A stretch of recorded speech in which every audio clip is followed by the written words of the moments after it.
Greg Abbott is touting the fact the state has removed about 1 million people from its voter rolls since 2021. Nearly half of those are on what's called a suspense list. KHOU dug deeper to learn what that list is and what it means if your name is on it. Victor Jacobo joining us live now to explain what you should do if you wind up on the list. Victor? Yeah, the approximately 16 million registered voters in the state of Texas, around 2 million of them are on that suspense list, making it around 12.5% of the state's registered voters at risk of being ineligible to vote. Voting advocates say the time to check your status if you're on that list is right now.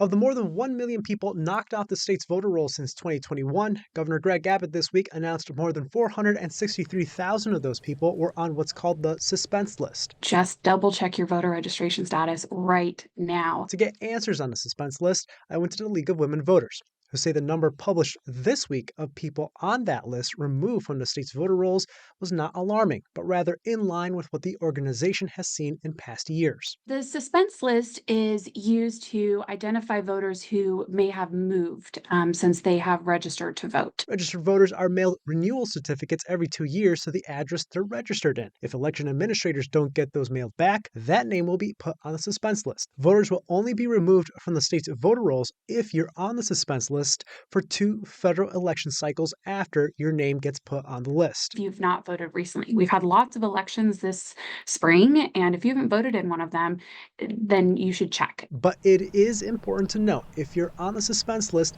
you can still have an opportunity to cast a ballot in an election. You may still be eligible to vote if you are in the same precinct that you are originally registered in, and you have documentation to show that. The League of Women Voters and other organizations say they're prepared to help the expected surge in people checking their registration status ahead of this November election. September 17th is National Voter Registration Day, and so there will be a lot of opportunities out in the community for you to get all of your ducks in a row and be ready to vote.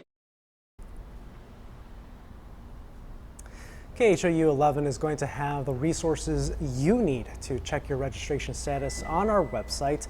The last day to register to vote for the November election is Monday, October 7th. In Houston, Victor Jacobo, KHOU 11 News. Victor, thank you. Still ahead.